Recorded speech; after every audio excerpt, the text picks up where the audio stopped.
Hi, version 2.0 of Honkai Star Rail is coming, and so am I. What? Anyways, 2.0 also means the arrival of Black Swan. Black Swan is our newest character joining the cast, and she looks to be the missing piece of a niche we have been looking for. Since Kafka's release, DOT has been on a small uprise, with some really strong units coming out that support it, and Black Swan might just be the last piece of the puzzle that completes it. However, being in this niche doesn't mean all good things, and could result in less than ideal points to pull for her. Well, here are 3 reasons why you should pull for Black Swan, and 3 reasons why you should not pull for Black Swan.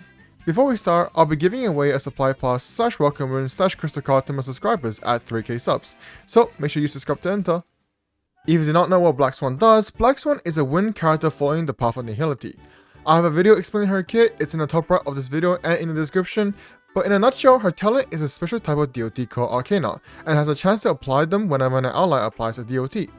Arcana is similar to Wind Shear, however depending on how many Arcana the enemy has, its properties will change.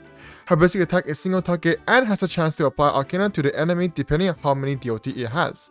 Her skill is Blast and does the same thing with Arcana but also reduces defense. Her ultimate hits all enemies and stops the Arcana stack from resetting after the enemies take damage from it. Black Swan's kit has a lot of words and is definitely more complex than most other characters, but the thematic stays the same and it becomes a very straightforward kit. This and her skill links brings us onto the 3 reasons why you should pull for Black Swan. Number 1. Black Swan is our first limited 5-star DOT DPS. Kafka is more like an enabler that can be played as a hyper carry, but Black Swan is our first true DOT focused damage character. While Kafka brought DOT to be on the radar, Black Swan really increased the signal.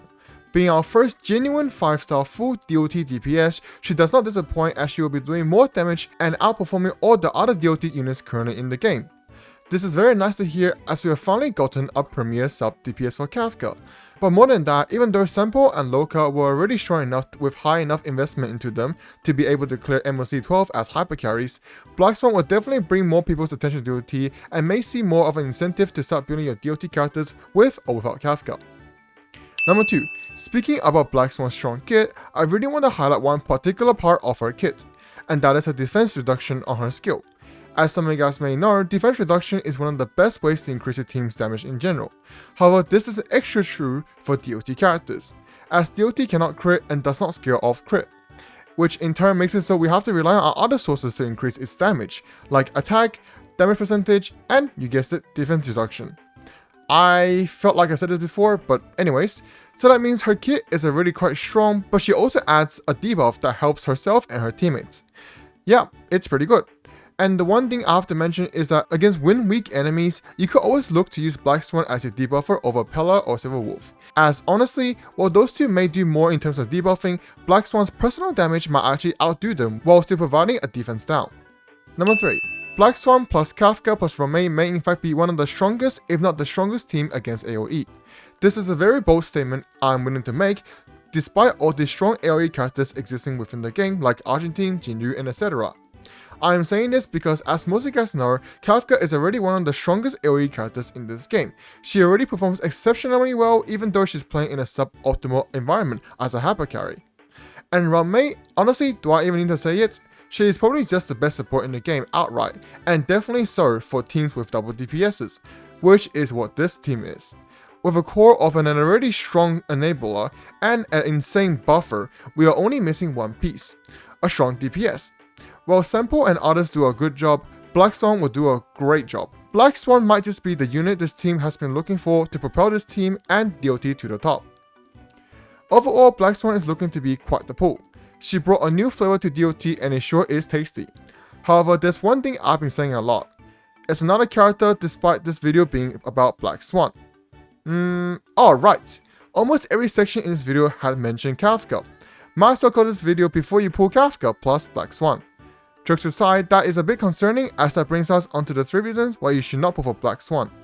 Number 1. Black Swan can work without Kafka, but is far from optimal. If mentioning Kafka every other sentence didn't make it obvious enough, Kafka is basically needed for Black Swan. Now of course, I am talking about getting the max potential out of your Black Swan. She will 100% work without her, and if you want to play that, I think that's pretty based and I 100% support your decision. But since we are talking objectively, Black Swan without Kafka is just not the same. The main problem with DOT is just that it backloads its damage until the enemy gets a turn. In basically every content, you want to do damage as fast as possible, and DOT just isn't that.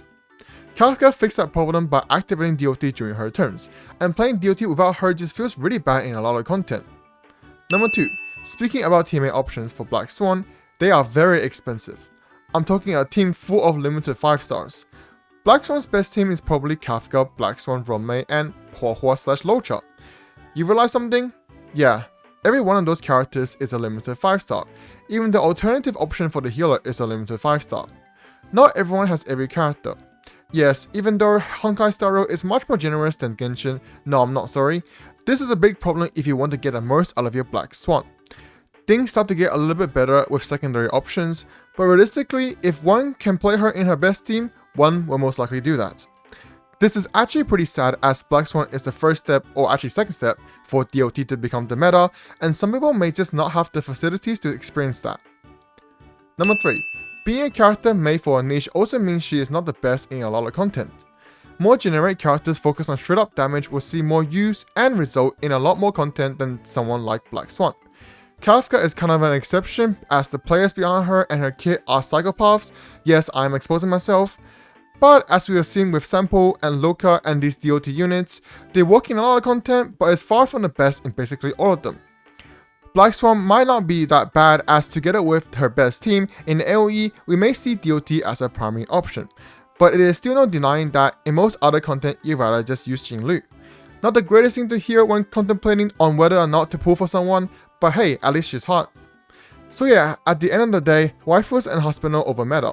I am personally really excited as I love her animations, and an upgrade for Kafka is an upgrade for me. Wait, no, that's not, I give up.